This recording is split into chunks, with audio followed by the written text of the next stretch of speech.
Hey, hurry up and get dinner ready. And you haven't done the laundry either. Xander, I'm on my way home from work right now. I told you I had to stay late because of overtime, remember? Don't give me excuses. You weren't even home when I got back from work. You're failing as a wife. I've already told you if you don't shape up, I'm going to divorce you. Even if you say that. Don't start making excuses again. I'm working too, you know. It would be nice if you considered splitting the household chores. I told you to stop with the excuses. I'm sorry. Do you think apologizing is gonna fix anything? Do you actually want me to divorce you? Yes, that would be fine. In fact, I already filed for divorce. What? I just came back from the city office where I submitted the divorce papers to the after-hours reception. I have no intention of returning home. That's why I packed my things before heading to work today. Wait, what? Hey, hold on a second. You need divorce papers to get divorced. About that, do I even need to ask where the divorce papers are? How many times have you thrown signed divorce papers in my face screaming about divorcing me? It's been countless, right? I only did that to motivate you, to make you a better wife. I didn't mean it for real. Well, looking at the massive stack of divorce papers you've shoved at me over the years, anyone would think you were pretty serious about it. It's a little hard to see it any other way. But I told you it wasn't like that. Anyway, the papers have been submitted and we are now officially no longer married. As for the things I left behind at your place, I don't need them anymore. Feel free to throw them away. You even moved your stuff out already? Damn it, I'm gonna sue you for damages. How about that? Huh? Do you know how much I'll make you pay in compensation? Hundreds, maybe. If we're talking about compensation, you'll probably be hearing from my lawyer soon. Please look forward to it. What? Why the lawyer? Well then, goodbye.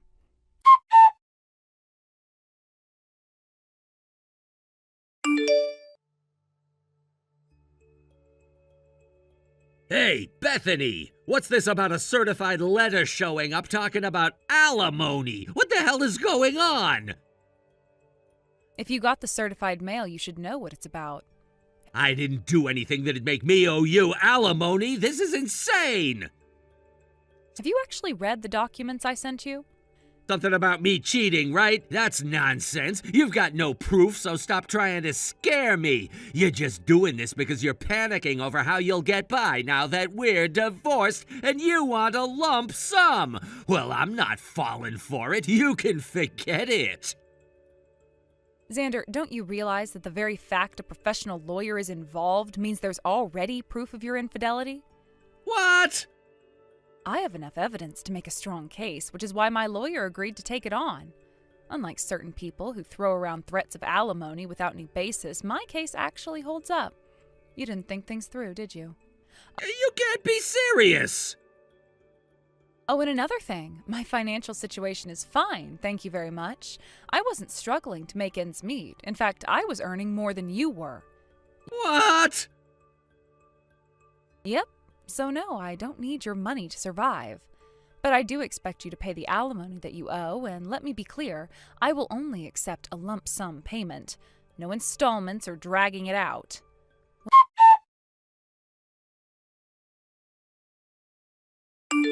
Bethany, I need to talk to you about something. What is it? I've already received the full amount of the alimony, and we're not exactly on terms where you can just casually ask me for advice. Honestly, I'm planning to block you any moment now. So I'd rather you stop contacting me altogether. Well, actually, I was wondering if you could, temporarily return the alimony. What? Do you even understand what alimony is? You want me to return it? Seriously? You see, the thing is... The thing is what?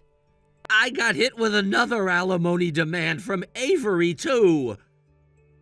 Oh, Avery. Right, your mistress. The one you started dating after you lied about being single. She's the wealthy girl, isn't she? I mean, we loved each other so much, but now she's suddenly demanding alimony to break up? It doesn't make sense. You can't actually be saying that, right? Like, are you seriously pulling this poor misunderstood guy act right now? You've got to be kidding me. Huh? I mean, let's be real here. You do realize you could have been slapped with a lawsuit for marriage fraud, right? What are you even talking about, acting like the victim in this? Marriage fraud? What are you even talking about? I didn't commit any fraud. You don't even see it, do you? You are such a disaster. You lied to her, pretended you were single, and started a relationship with her. If money or any kind of marriage arrangement has gotten involved, this would have been a whole different legal mess. You should be thankful you're only dealing with alimony. Are you serious? But how? How did Avery even find out that I was married? I mean, right after I paid you the alimony, she hit me with her own demand out of nowhere. This is crazy. I'm almost out of money, and now I don't even know if I'll have enough to cover my living expenses. If this keeps up, I'll not only run out of savings, but I might end up in debt. It's insane. You really are hopelessly stupid. What did you just say? Did you seriously not get it? Did it never cross your mind that maybe, just maybe, Avery and I coordinated this? That we were in contact? What?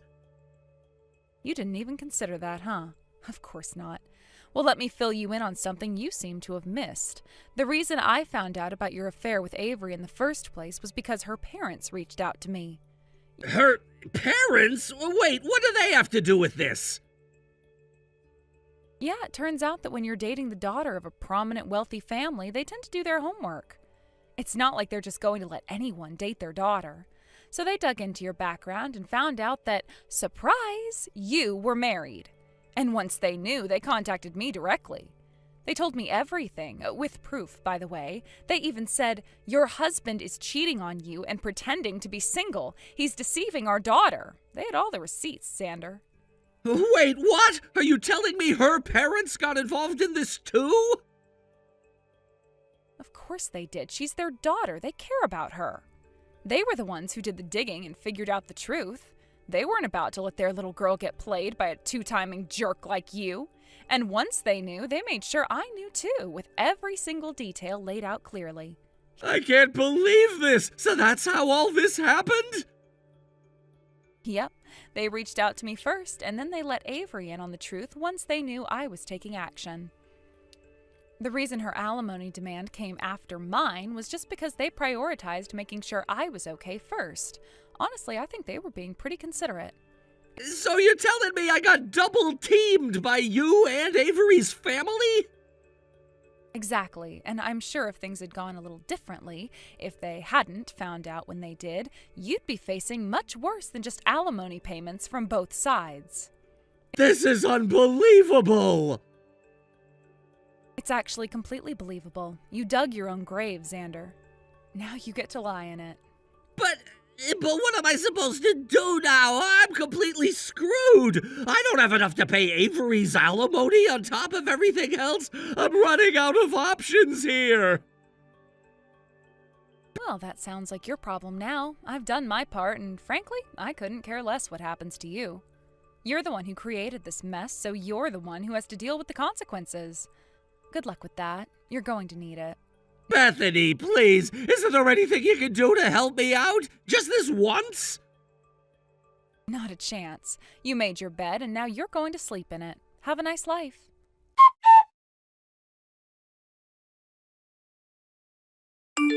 I've ended up in debt, and now it's out that Avery is the daughter of a client company's president. I can't even stay at my job anymore. I have to quit. Even my mom disowned me after finding out the whole story. It's just been the two of us, me and my mom, this whole time, since I grew up in a single-parent household. Annoying. I just finished work, and I'm finally getting a moment to relax. I don't want to see your whiny messages. Actually, scratch that. I don't want any messages from you ever. But I was thinking of watching your behavior for a bit before blocking you, but you know what? Forget it. You're irritating, and honestly, you're just a hassle to deal with. I'm worried about my mom. I care about her. What? You and my mom used to get along, right? That's why I want to ask for your advice. Advice, huh? My dad passed away when I was 22, and all my grandparents are gone too. If my mom disowns me, she'll be all alone. It'll be just her from now on, living in loneliness. Hold on, did your mom disown you without telling you anything? Huh? What do you mean? Well, your mom, she got married to a man she's been dating for the last 3 years. He's the same age as her. What? What are you trying to say? Calm down. Jeez, it's not that hard to type married, is it? Wait, married? My mom is married? What do you mean? Yeah, she got married. And since you clearly don't know, your mom's already planning for the future. Once she retires, she and her husband are moving into a retirement home together. They've already started preparing for that life. They've already decided all that? And wait, why do you know all this? I'm her son. She never told me anything. Well, she and I had plenty of conversations about love and relationships, woman-to-woman stuff. She probably told me first because of that, but you? She probably didn't get a chance to tell you because right when she was going to, she found out what you'd done. What I done? Let's see, you betrayed me, your wife, by cheating, and then you lied to your mistress, Avery, and told her you were single. When your mom found out about all this, she was absolutely devastated. She cried, apologized to me and Avery over and over again. Mom cried? Yeah, your mom's new boyfriend, her husband, was really concerned about her and tried his best to cheer her up. They ended up rushing their wedding because of the emotional toll it all took on her. So, am I the only one left alone in all of this?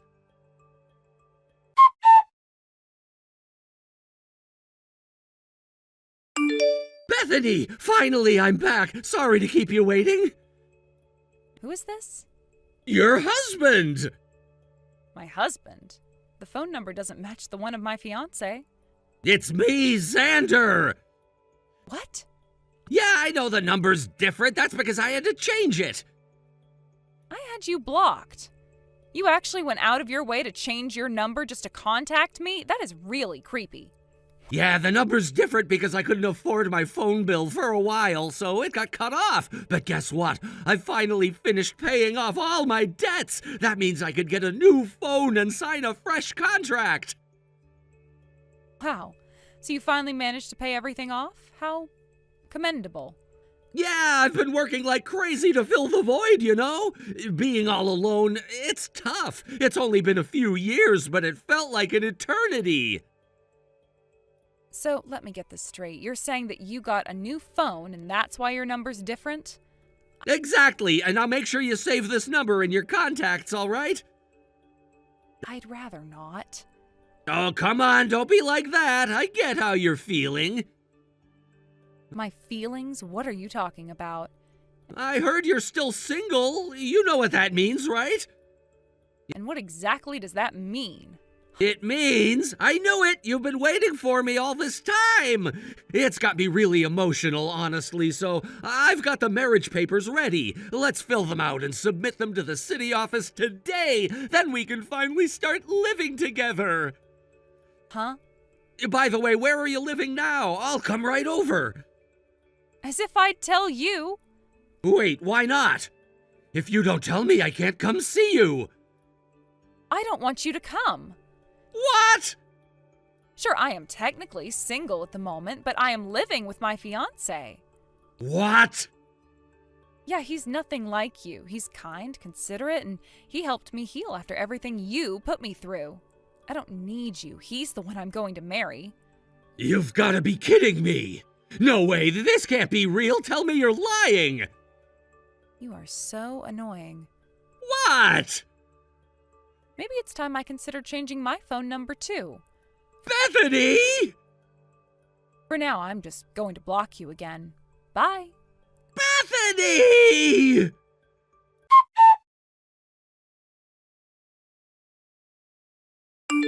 Several years have passed since all that chaos unfolded, and just when I thought I had completely left that part of my life behind, something absolutely absurd happened. Fortunately, I now find myself living in a different region, having moved away with my family to start anew. We've settled into a completely new area where we have no previous connections, so I don't have to worry about anyone from my past unexpectedly showing up at my doorstep. This gives me a great sense of relief, knowing that I've severed all ties to that old life filled with drama and heartache. As time passed, I assumed that my ex-husband Xander had finally given up on trying to rekindle our relationship. After everything that happened between us, it seemed evident there was no point in pursuing a reconciliation, especially considering the mess he had created. I thought I wouldn't hear about him again after I moved away, but, of course, it seems that drama follows him like a shadow. Now there's an unexpected twist in his chaotic saga. It turns out that after he realized getting back together with me was hopeless, he set his sights on Avery, the woman he cheated on me with. One might assume that after everything he put me through, he would learn from his mistakes and find a sensible way to move on. But no, Xander doesn't do sensible. Instead, he decided to pay an unannounced visit to Avery's residence, which happens to be a high-end apartment tower, a place with impressive security features. You would think that gaining access to such a location would be challenging, especially for someone with no legitimate business being there. But somehow Xander, in his usual reckless fashion, managed to bypass all security measures. I can only guess how he managed to pull that off. Maybe he sweet-talked the security personnel, or perhaps he simply got lucky. Regardless, he found his way to what he believed was Avery's apartment, and there he made an absolute fool of himself by professing his love for her. But instead of finding Avery waiting for him, he was met with a different reality. Avery had already moved out. When the door finally opened, the person who greeted him wasn't the woman he was desperately seeking, but a small, unassuming man who had no idea what was going on. This new tenant had probably been enjoying a quiet day at home when Xander's antics interrupted his peace.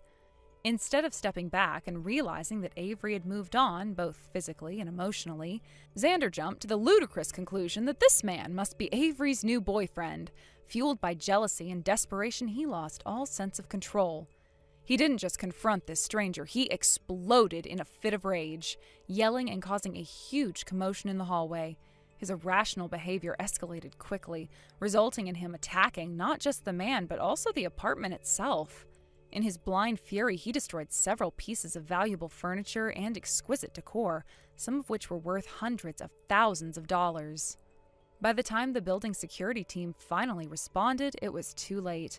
The damage had already been done. They escorted Xander out of the building, but not without serious repercussions.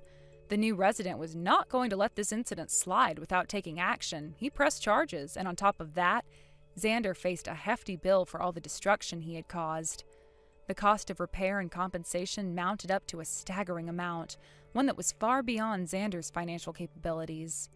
And just like that, Xander found himself falling back into the dark pit of debt that he had only recently managed to escape.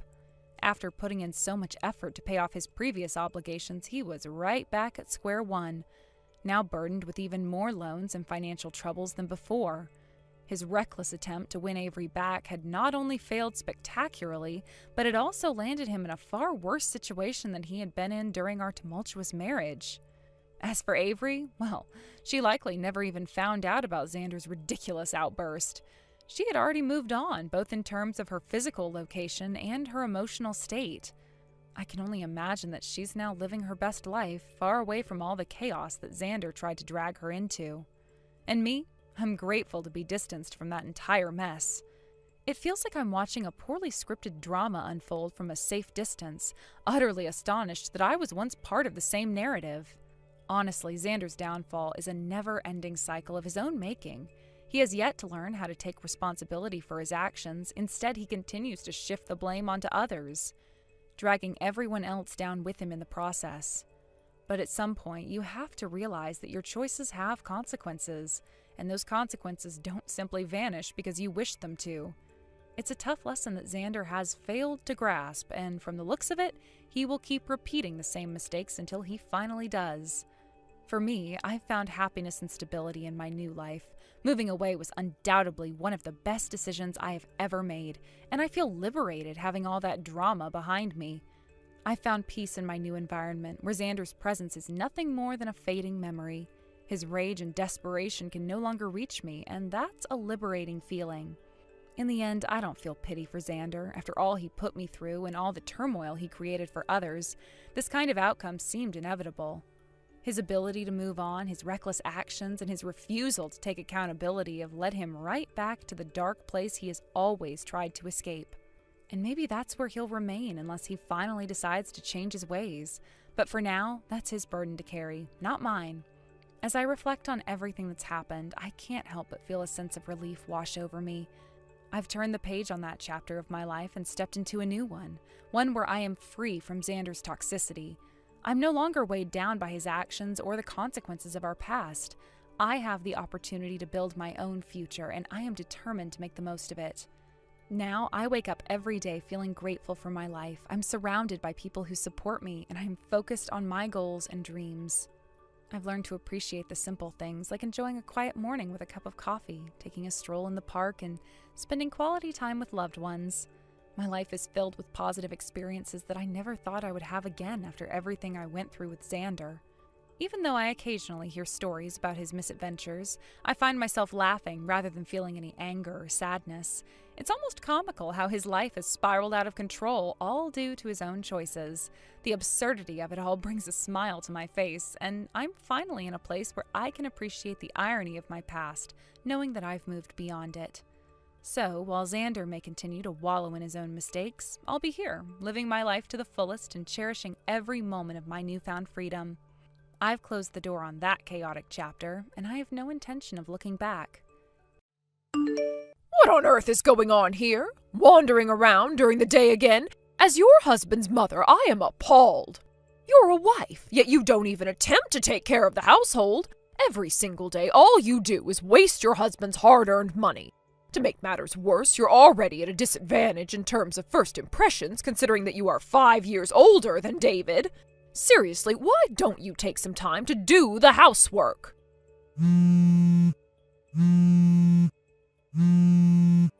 Samantha!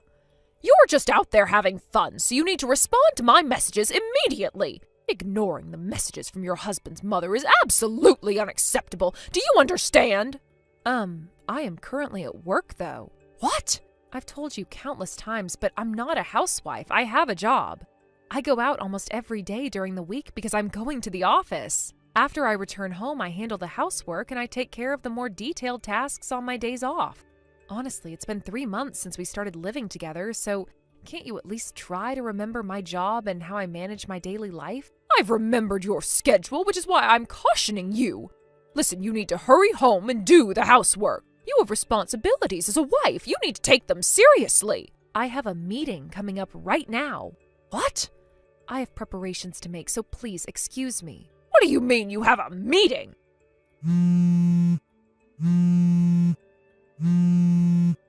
There is absolutely no way you have a meeting when you're not even working.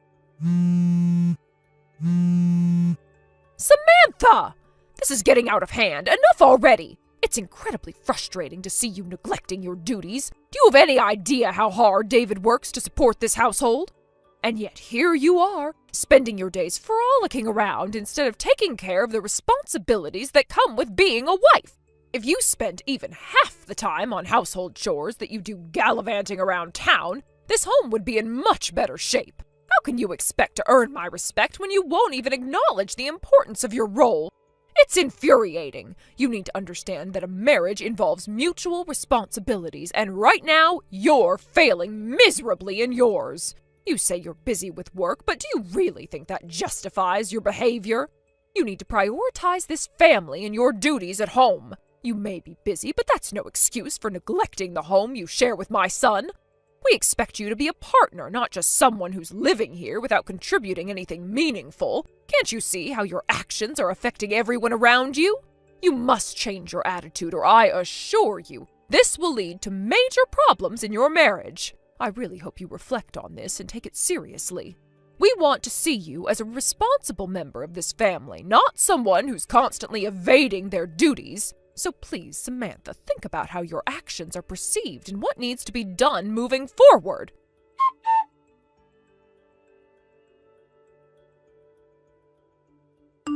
David, do you have a moment to talk? Yeah, I'm free now, but what's going on? You need to seriously consider getting a divorce from that useless wife of yours. Huh? Mom, what's going on? When you say useless wife, are you really talking about Samantha? Of course, who else would I be talking about? That woman is out there playing while you're working hard, sweating away to support the family. It's outrageous to think that even now, at this very moment, she's off having fun instead of contributing to the household. What? Just earlier today, I sent her a message telling her to hurry home and take care of the housework. Do you want to know what her response was? She said she had a meeting! A meeting! Can you even believe it? There is absolutely no way that a stay-at-home wife could possibly have a meeting. Well, that's, Actually, I was just having a serious discussion with your father about our future, and we're planning to implement something important. Implement something? What do you mean by that? Now that's a surprise for you. All you have to do is follow our instructions, so don't worry. Oh, and by the way, you might want to consider getting back to work soon. Good luck with that. Oh, okay.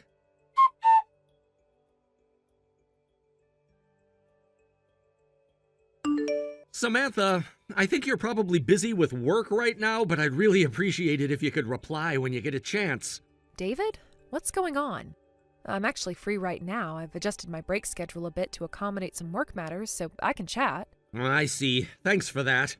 So, what's on your mind? I'm not completely sure, but it seems like my parents might be plotting something.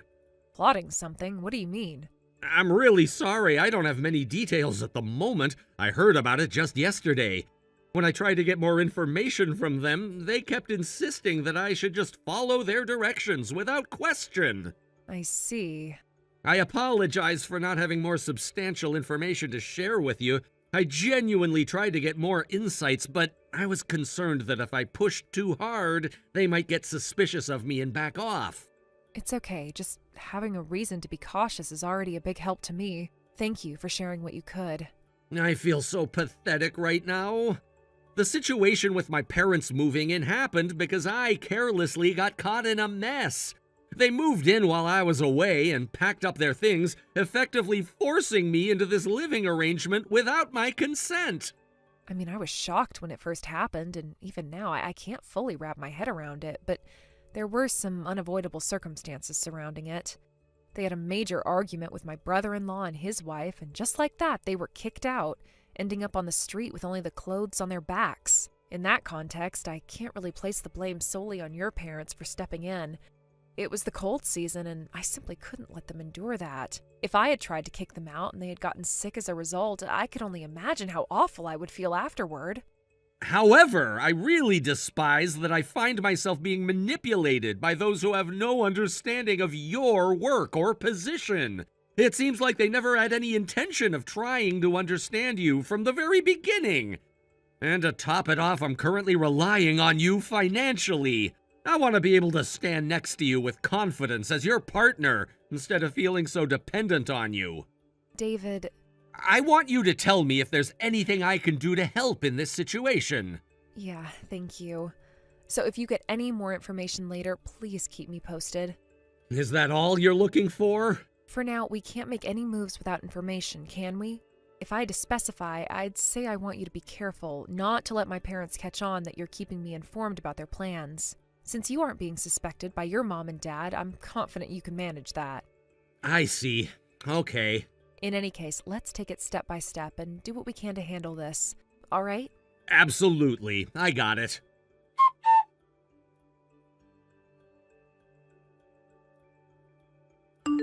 David, could you do me a quick favor? Sure, what do you need?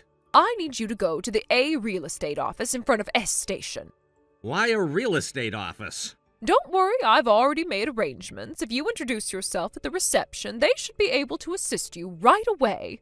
Okay, I understand, but it might take me some time since I need to finish my current tasks first. That's fine, as long as you can go in at some point, it will be okay.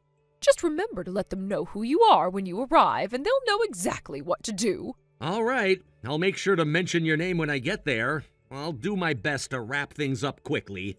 Thank you so much, David. I really appreciate it. You're welcome. I'll get it done as soon as I can.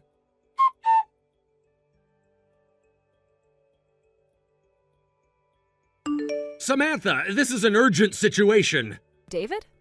I know you're probably busy with work, but I need you to come to the A real estate office in front of S Station as soon as you can. Are you talking about the branch in front of S Station? Yes, that's the one. My mom and dad are thinking about something really dangerous. Dangerous? What do you mean? I can't explain everything right now, but it's important that you come quickly. I'll send you a message with all the details as soon as you're on your way. All right, I understand. I should be able to get there in about 30 minutes. I'm sorry for the sudden request, but I really need your help.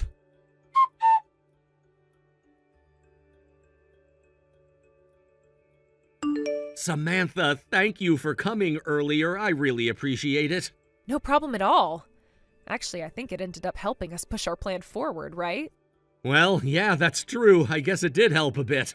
Okay, I'm going to get back to work now. Let's stick to the plan from here on out. Got it.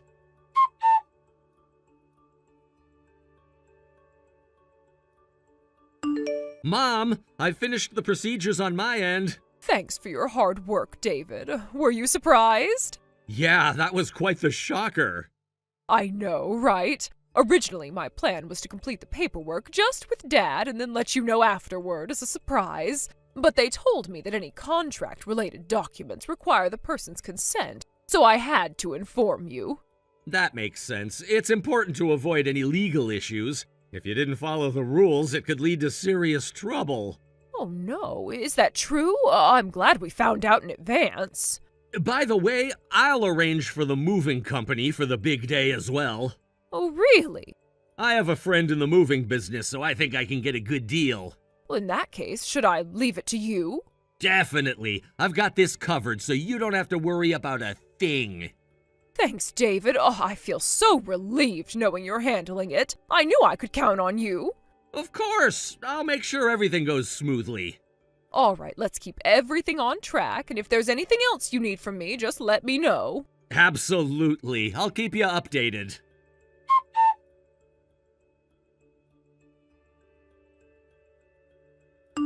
Samantha, you should be on your way home by now, right? I'll be arriving soon. Is there something you need? Well, even when you get back, you won't be able to get inside. That's because I've already terminated the lease on that house. What? David took care of all the paperwork for me. What exactly are you trying to say?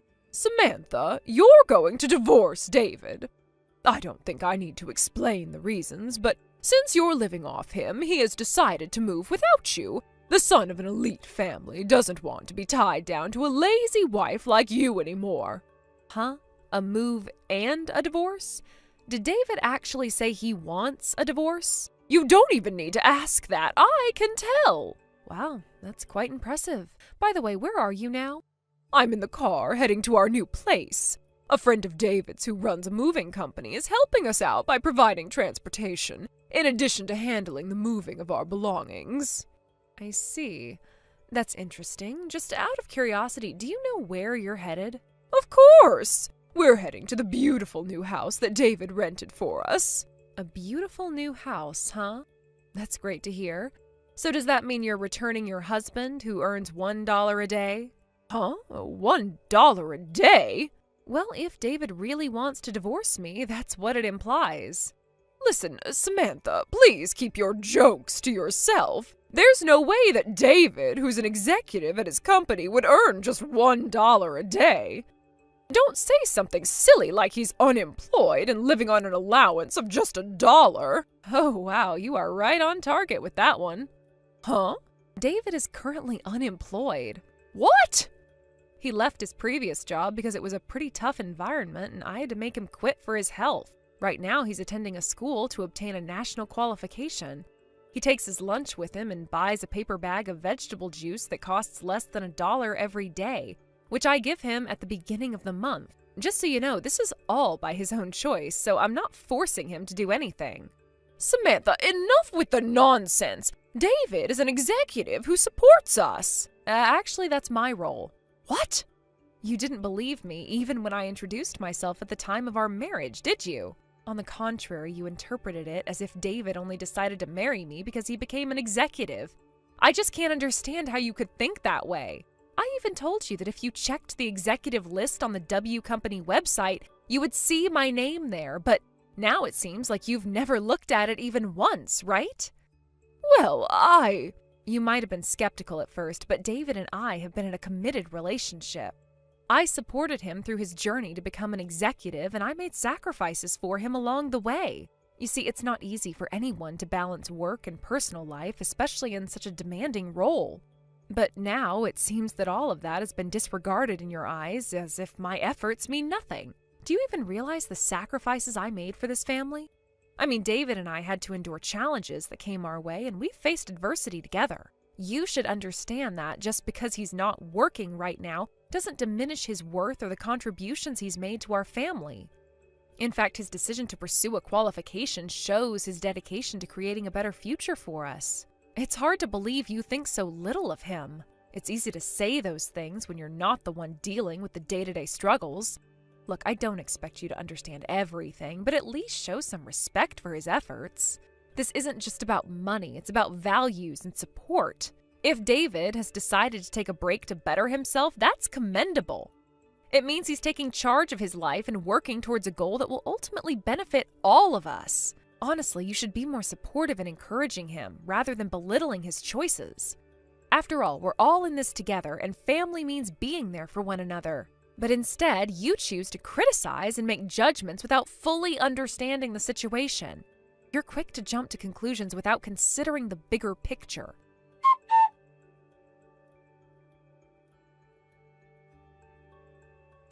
So, it really was there. You're the executive director of W Company? By the way, my maternal grandfather is the president of the company. Huh? So then, does that mean the living expenses, since we started cohabitating, weren't actually paid by David? Yes, that's correct. I've been covering all the costs, including those for your unemployed father-in-law and yourself. Wait a minute. So about that luxury apartment rental agreement that I asked David to handle. Regarding that, just before the contract was finalized, he called me in to discuss the situation, and we decided to forego the luxury apartment contract in favor of renting a different apartment. What? A different one? I'm talking about the new place where David and I will be living. What? What are you talking about? David was supposed to move in with us. David is traveling separately in his own car, isn't he? Yes, he should be following us closely. Wait, he's not here? What? Wait, we're on the highway. The luxury apartment we were going to contract is supposed to be in the same state. You just realized that now, huh? What is going on here? Right now the vehicle you're in is a black minivan, isn't it? Yes, but... That vehicle belongs to a civil engineering company called Oniwa Group. Oniwa Group? I feel like I've heard of that. Please inform your father-in-law as well. Both of you will be moving into the company housing provided by Oniwa Group. What? Your father-in-law's brother, your brother-in-law, will be living right next door. My brother-in-law? I thought I recognized the name Oniwa Group. It turns out it was your brother-in-law's workplace. He's actually an uncle to David, but I've heard that in his younger days he was quite the wild one. Thanks to the excellent employee training at Oniwa Group, he's transformed from being a rowdy troublemaker known for causing injuries during his antics into a well-respected, charismatic figure who is loved by his subordinates. That's not just charismatic, it's annoying. I can't believe I have to live near someone like that and, on top of it all, work in the same place. But it's a good thing. It's not good. Well, you don't have anywhere else to stay, do you? Isn't it better than wandering the streets unemployed? That's true, but if we cohabitate in your new place... Oh, absolutely not. What? Then I'll be here waiting for David to arrive while I start meditating. Wait! Excuse me. Samantha, wait!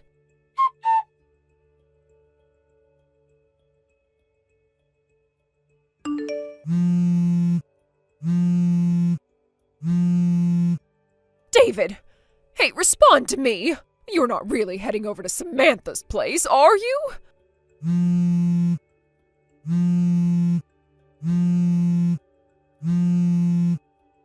David!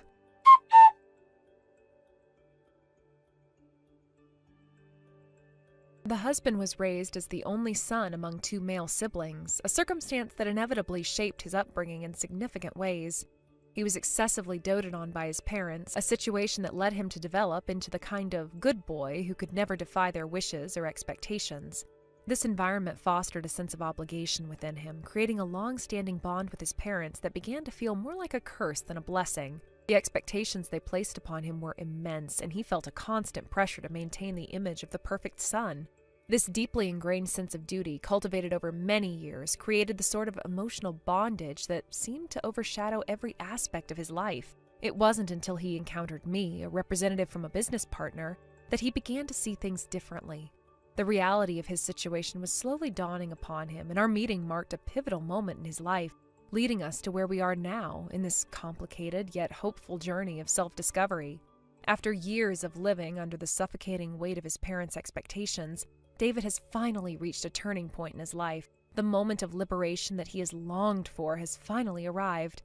He successfully obtained a national qualification, an achievement that many would consider significant and indicative of a promising future. Since then, he's been diligently working at his new job, a role that not only challenges him, but also empowers him to explore his potential and capabilities in ways he had never imagined. This new chapter in his life marks a shift, not only in his career, but also in his personal growth and development as an individual. However, with the arrival of this new job comes the inevitable challenge of dealing with his in-laws, who are an ever-present source of concern. They embody the kind of overbearing parental figures that can easily undermine one's self-esteem and autonomy. I can vividly recall a recent incident that encapsulated the essence of this issue perfectly. Picture this: a luxury black van, sleek and imposing, pulls up with a sense of urgency and authority. My heart raced as I felt an overwhelming wave of tension sweep over me, an anxiety that was palpable in the air. I felt compelled to confront them, boldly shouting for them to turn back right away. Despite my bravado, a glance around revealed that I was encircled by a group of remarkably strong employees, all of whom seemed to have muscles rippling beneath their shirts, casting an intimidating shadow over me. The sight of these imposing figures surrounding me made my heart drop. My confidence was quickly eroding under their scrutiny, and I felt incredibly vulnerable in that moment. At that moment, reality sank in. The gravity of my predicament was becoming clearer, and my initial bravado began to fade. Instead of feeling empowered by my outburst, I found myself flustered and overwhelmed, almost as if I was caught in a surreal nightmare. The realization of being cornered hit me hard, leading to a flurry of anxious thoughts. I was awash with embarrassment and a sense of defeat, shrinking into myself and letting out a soft sigh of resignation. I felt like I was facing a daunting mountain that seemed insurmountable, with no clear path forward.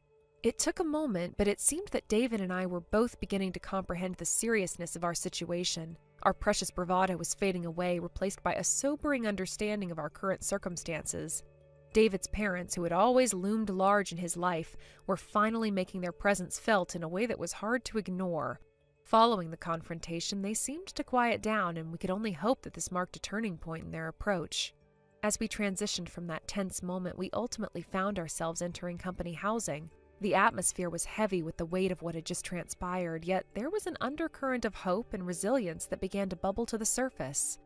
In this new living arrangement, David was finally able to confront the very issues that had held him captive for so long. It was a time for reflection, growth, and ultimately, transformation. The combination of strict yet loving education that he was now receiving was crucial in helping him break free from the emotional chains that had bound him. It was clear that he was undergoing a transformation, albeit a painful one. He was gradually being molded into a more resilient version of himself, one that could stand tall against the pressures that had previously defined him. The idea of being toughened up was more than just a saying, it was becoming his reality. While he navigated this new chapter, it became evident that he was struggling, often brought to the brink of tears as he faced the harsh realities of life without the protective bubble of his parents. But this struggle was necessary. It was a trial by fire, a way to reshape his character and instill a sense of determination that had been lacking for so long. Each day was a test of his resolve, pushing him to dig deep and find the inner strength he never knew he had.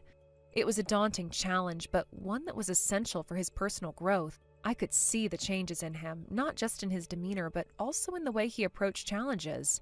The man who once cowered in the shadow of his parents was slowly emerging from that shell, albeit with great effort. The journey was far from easy, but with every hurdle he faced, David was becoming a more complete person. Someone who could finally start to carve out his own identity and separate from his family. The education he was receiving was strict, designed to instill discipline and a sense of accountability. Yet there was an undeniable element of love woven through it all. It was this blend of rigor and affection that would eventually help him break free from the emotional chains that had bound him for years. The concept of tough love became a guiding principle in his transformation.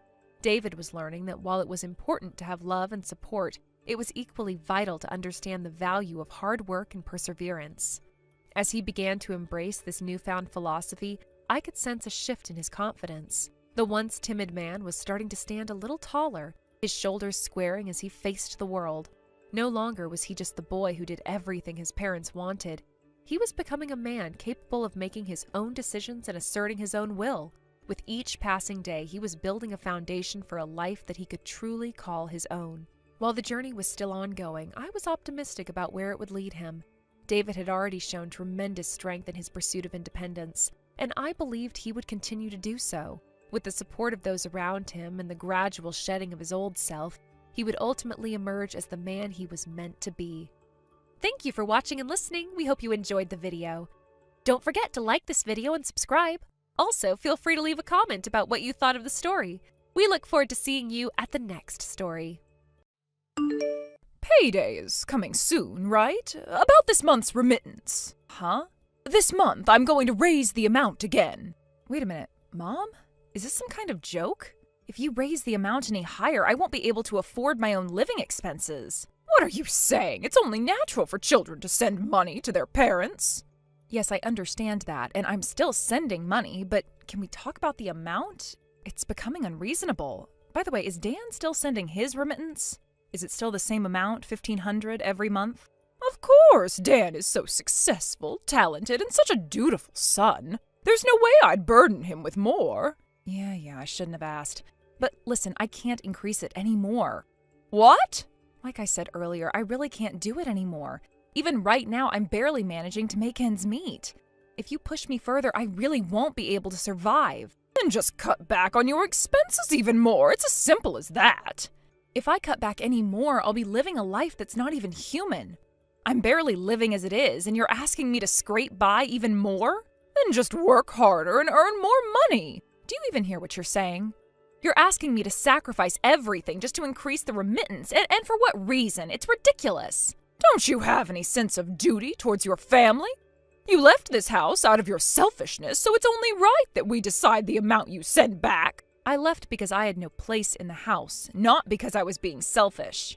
And let me remind you, I'm already sending you $3,500 every month. That's a huge amount. If you include Dan's contribution, it's a small fortune. Besides, isn't Dad receiving his pension starting this year, and didn't he get rehired after retirement? Well, yes, he's still working. So you're getting his pension, and he's still earning a salary, right? And on top of that, you're asking me to increase the remittance? It's just you and Dad at home now. What kind of extravagant life are you living that justifies asking for more? I'd really love to hear an explanation of where all this $3,500 is going. Stop being so selfish. How am I being selfish? I'm not increasing the amount. Period. It's already too much, and if you keep pushing, I might just lower it. What? How dare you talk back to your own mother like this? Can't you listen to your parents? Look, even if you are my parents, there are limits to what I can agree to. Don't you understand that? I can't just do everything you ask for without question. All right, I have said my piece. Bye. Wait, Ruth, come back here.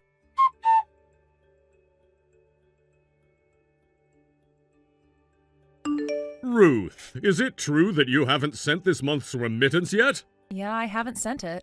Why not? Because Mom made an unreasonable demand, and I'm holding off until we resolve it. Once things are settled, I'll send the money. But you promised that you'd send money every month when you moved out of the house. That was the condition, wasn't it? This is starting to look a bit selfish, don't you think? Wait, are you going to ask me to increase the remittance like Mom did? Well, yes, I think it's time you raised the amount. Honestly, I believe it would be a good opportunity for you to learn how to manage your finances more wisely. What are you even talking about? Look, Dan can afford to send $1,500 a month because he runs his own company and earns over $100,000 a year. But my situation is totally different from his. I told Mom the same thing. If you expect me to send more, I won't be able to cover my own living costs. I'm seriously begging you, cut me some slack. Ruth, what exactly do you do for a living? What do you mean by that? Well, I thought you were in a specialized profession with the potential for high earnings. But if you're telling me you can't survive after sending the little amount of money you do, I have to wonder, are you really working properly or are you just wasting your money carelessly? What? Given the current situation, it's hard not to think that.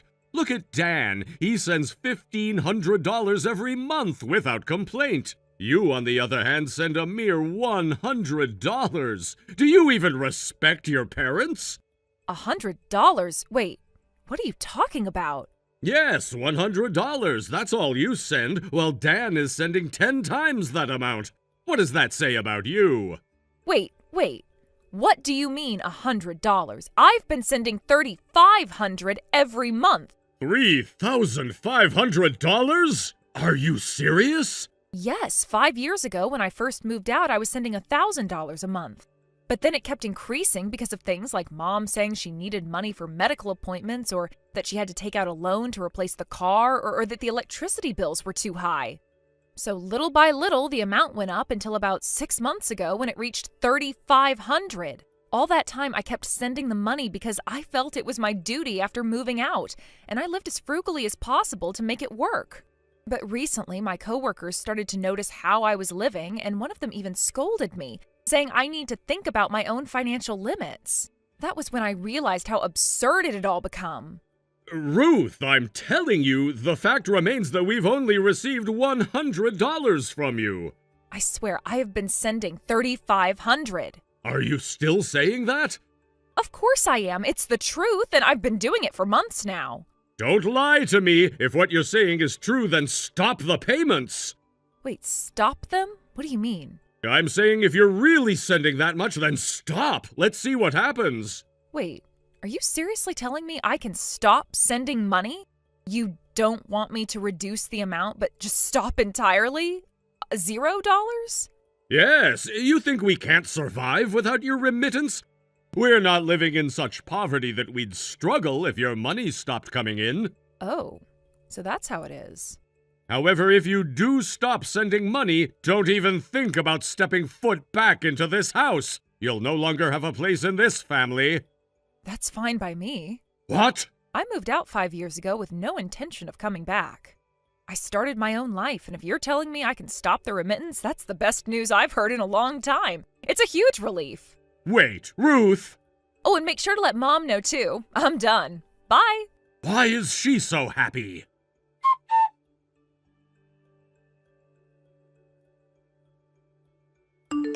Ruth, hurry up and send the remittance. For now, I'm fine with the usual $3,500. Just make sure you transfer it today. Huh? I'm not sending any more remittances. What? You can't do that. I'm in the middle of dealing with so many bills. The payment deadlines are coming up fast. Like I said, I'm not sending any more money. Are you really going to break the promise you made when you left the house? If you don't start sending money again, I'll bring you back home. Excuse me? If you want to continue living on your own, then send the remittance right now. And from next month, I expect you to send $4,000. Wait, Mom, are you telling me not to come back home, or that you're going to force me to come back? Which is it exactly? I'm saying that if you stop sending money, I'll make you come back home. But Dad told me if you stop sending the remittance, we'll never let you set foot in this house again. What? He really said that? Yes, he told me that yesterday. So before you start giving me an ultimatum, how about you and Dad get on the same page? Look, even if I were to start sending money again, I'd prioritize my own life first. And if I do decide to send anything, the amount will be a lot less than what I've been giving you.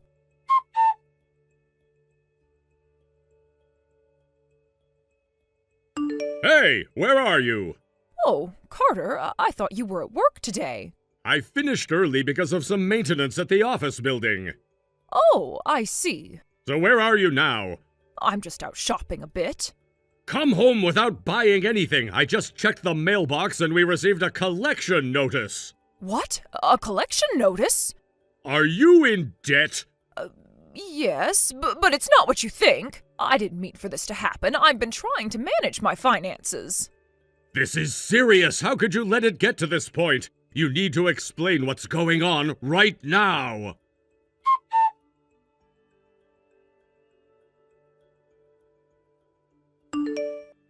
Ruth, please, I need you to start sending the remittance again. Huh? Dad? What's with the sudden request? I thought you said you wouldn't have any problems without my remittance. Well, that's not quite the case. The other day I found multiple collection notices addressed to your mother. Collection notices? What do you mean? It seems she had been collecting the mail and hiding it before I could see it. They were right in the mailbox, but she made sure to keep them away from me. So this means there's debt involved? Yes, it's quite a significant amount, actually. We're talking about hundreds of thousands. What? Are you serious? So my remittance of $3,500 has been going toward paying off that debt?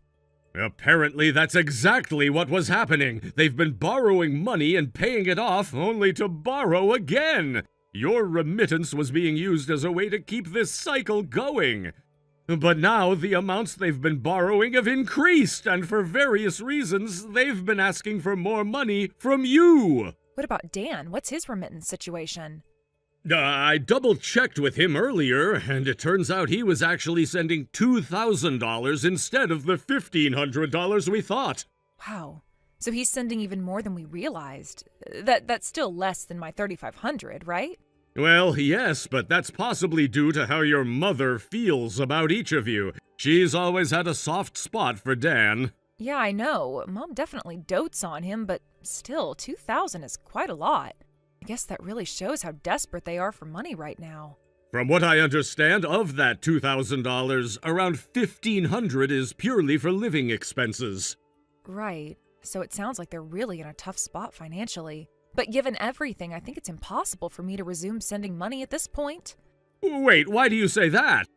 Don't you think we should find a way to help them? First, we need to understand the reason behind their debts. I mean, what led them to this point? Why did Mom take out loans in the first place? And what has she been spending the money on? That's a good point. We need to have a serious conversation with your mother about this. We can't just keep throwing money at the problem without knowing the full story. This cycle has to stop somewhere. Exactly. I want to help them, but I can't just keep feeding into this without understanding what's going on. I also have my own finances to manage. Right. And you should not be put in a position where you're sacrificing your stability for theirs. We need a plan. Yes, we definitely need to get to the bottom of this. Once we talk to Mom, we can figure out what's truly needed and how to move forward from here.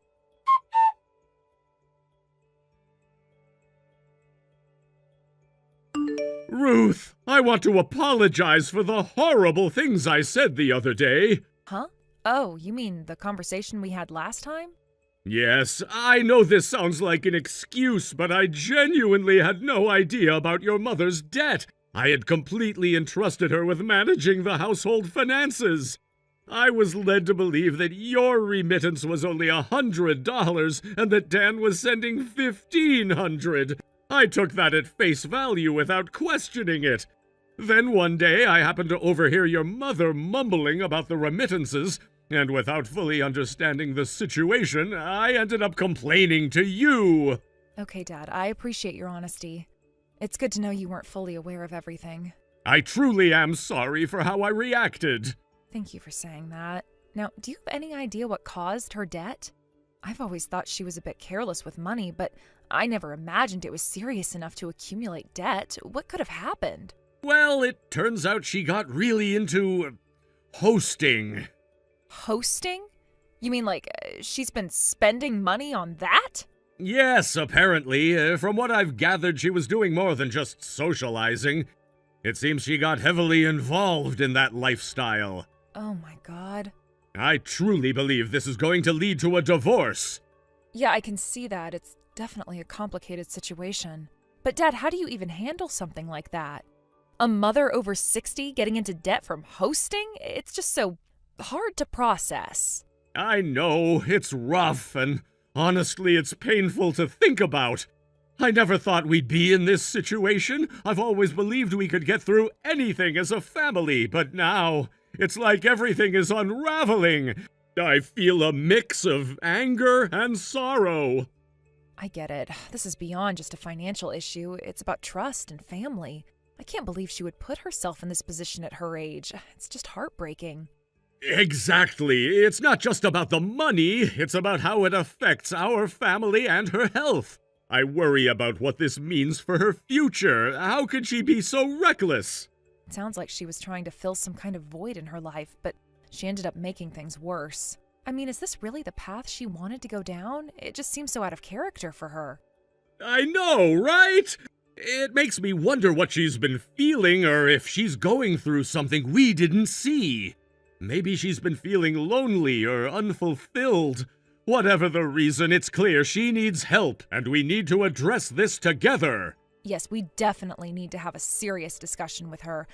I'm not sure how she'll react, but we need to confront this issue head on. It can't go on like this. Agreed. Let's try to figure out a way to support her, but also make sure she understands the gravity of the situation. We can't just let this spiral further out of control.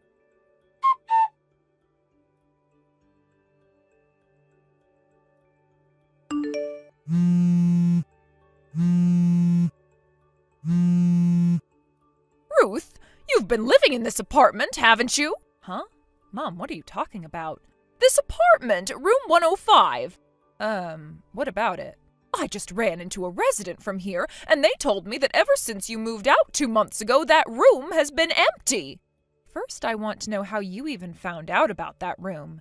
I never told anyone my new address since I left home. When I went back to the house, I found a New Year's card addressed to Grandma. It had your old address on it. Oh, that card. I actually moved right after I sent that out. I plan to send Grandma a moving notice once I get settled in. Why would you choose to move out at this time? I was able to move to a more secure place because I no longer need to send remittances. It seemed like the right decision. So you came all the way here for what? That must have taken at least 2.5 hours on the fastest bus from your house. I got divorced from your father. Right after that, I returned home. But when Grandma found out the reason for the divorce, she declared that she never wanted to see me again. I heard your father went to Dan's place, and as for that host boyfriend of mine, well, he dumped me. Wait, are you saying you have no choice but to come live with me? I mean, what else am I supposed to do? I don't have any other options. No way, you're joking, right? Why would you think that? I already know why you got divorced. What do you mean? Who told you? Well, it's not like it's a secret. It's about the debts, your obsession with those hosts, and finally, the infidelity, right? Just the thought of having a mother who lives like that makes my skin crawl. I can't possibly live with you. Ruth, please!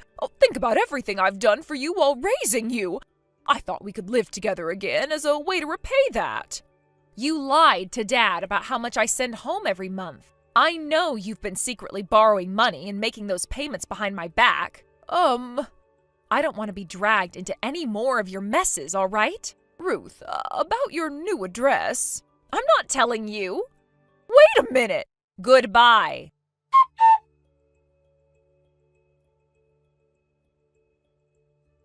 What on earth is she thinking? I truly cannot understand my mother's thought process. To be honest, I don't even want to understand it. After all, she failed to come to me for help, and now, because of that, she really has no place to go. For several days, she's been wandering around the nearby park, seemingly lost and without direction. While I was searching for her, I was approached by a group who had apparently been looking for her too. Before I knew it, they took me along with them, and I felt an odd sense of connection with these strangers, united by our concern for someone who had once been a central figure in my life. The days turned into an agonizing blur as I tried to piece together my mother's whereabouts. I could picture her in the park, sitting on a bench, staring off into the distance, seemingly lost in thought. I imagined her mind racing with all the burdens she carried. Is she reminiscing about better times or contemplating her next move? It's troubling to consider that her situation could spiral even further into despair. I remember the times when she was a vibrant part of my life, full of laughter and warmth. Those memories felt like a distant dream now. The thought of her aimlessly wandering without purpose gnawed at my insides. I had always assumed she would reach out if she needed help, but her silence spoke volumes about her state of mind. Was it pride, shame, or something else that kept her from turning to me? Days later, I encountered a group of people who seemed genuinely concerned about her. They approached me, asking questions about her whereabouts. Their faces were a mix of worry and sympathy, and I felt a strange kinship with them, despite not knowing them. It struck me how many lives my mother had touched, and yet she was now isolated and alone. They led me to a cafe nearby where we sat down to discuss what we knew. I learned that this group had been trying to find her for a while. They recounted stories of their encounters with her, how she would often sit alone, engaging in conversations with strangers, offering her insights on life, and sometimes sharing bits of her own struggles. I listened intently, taking in every detail, feeling both comforted and alarmed by the kindness of these people. As they spoke, I felt my own frustration bubbling to the surface. I should have been the one helping her, not these strangers. It was disheartening to realize how disconnected I had become from her reality. Perhaps I had been so consumed by my own life that I overlooked the signs of her distress. It dawned on me that I should have done more to reach out and check on her. How could I have let her fall through the cracks like this? One of the individuals in the group shared how they had seen my mother around the park, often appearing lost or withdrawn. Their words painted a picture of a woman who was not just my mother, but a person struggling to maintain her sense of self amidst a storm of challenges. Each story reinforced my commitment to find her and help her find her way back to stability. After several exhausting days of searching, I received an unexpected call from a friend of my mother's. He mentioned that there had been some unusual activity in his bank account. A deposit made by my mother. I felt a mixture of relief and dread wash over me. On one hand, it seemed she was still alive and functioning in some capacity, but on the other hand, it meant she was still entangled in a web of debt. The knowledge that she was engaging in financial transactions, even if they were questionable, added another layer to my concern. I shared this news with my father and brother, a reunion of sorts after years of silence. It was awkward at first, with so much unspoken tension hanging in the air. However, as we began discussing our mother, an unexpected warmth began to surface around us. We reminisced about the good times, family gatherings, birthdays, and the laughter we shared. Those memories felt bittersweet, contrasting sharply with the current reality we faced. My father, with his furrowed brow, spoke up first. I always thought she would find her way back. She's a strong woman, but lately, it feels like she's lost her way. My brother chimed in, his voice laced with concern. We need to figure out what's going on with her. This can't go on. She can't keep living like this. I nodded in agreement, feeling a surge of determination. We all knew we had to do something, but what? As we talked, an unspoken understanding began to form between us. We recognized that it was time to mend the frayed bonds of our family. The weight of our collective worry about our mother pulled us closer together. We realized that we needed to support each other through this challenging period, despite the long-standing distance and silence. My brother looked at both my father and me and said, "We should make it a point to check in on each other. Even just a simple text now and then would mean a lot." My father nodded in agreement, his expression softening. "You're right. Life is too short to be distant. We need to look out for each other, especially now." With that renewed commitment, we made a pact to stay in touch. It felt like a weight had been lifted off my shoulders. We were no longer alone in this struggle. The tension that had once filled the room gradually dissipated, replaced by a shared sense of purpose. Dan, who had been quietly listening to our conversation, chimed in with a brilliant idea. "Why don't we create a family group chat? It'll be a fun way to share updates and keep each other in the loop." His suggestion sparked a sense of excitement among us. It felt like a fresh start, a small yet significant step towards reestablishing our family ties. We quickly set up the group chat, each of us sharing our contact information and a few lighthearted messages to break the ice. As the messages flowed in, I felt a renewed sense of hope. Perhaps this was exactly what we needed, a way to connect without the heaviness of our current situation overshadowing everything. We could share photos, jokes, and everyday moments, creating new memories even amidst the chaos. I left the meeting with my father and brother feeling lighter. Despite the gravity of our mother's circumstances, I had hope that we could find a way to support her together. I realized that family didn't have to be perfect, it just had to be there for one another in times of need. In the following weeks, we kept the group chat active, sharing snippets of our lives and encouraging one another to stay connected. I felt a sense of belonging that I hadn't experienced in a long time. Even though my mother remained elusive, I took comfort in the knowledge that I was not alone in the struggle. Then one day I received a message from my brother. He had managed to track down one of our mother's acquaintances. "I spoke with someone who said they saw her last week," he wrote. They said she seemed okay, just a bit withdrawn. It's not much, but it's something. I felt a surge of hope. It was reassuring to know that she was alive and, at least outwardly, appeared to be fine. But my heart still ached for her. I couldn't shake the feeling that she was in over her head, struggling with demons we couldn't see. As the weeks turned into months, our family dynamics began to shift. We made an effort to reconnect, sharing not just our concerns about our mother, but also celebrating the milestones in our lives. Birthdays and anniversaries became occasions for us to come together, even if virtually. Thank you for watching and listening. We hope you enjoyed the video. Don't forget to like this video and subscribe. Also, feel free to leave a comment about what you thought of the story. We look forward to seeing you at the next story. Thank you for watching. Please subscribe and hit the like button. See you next time.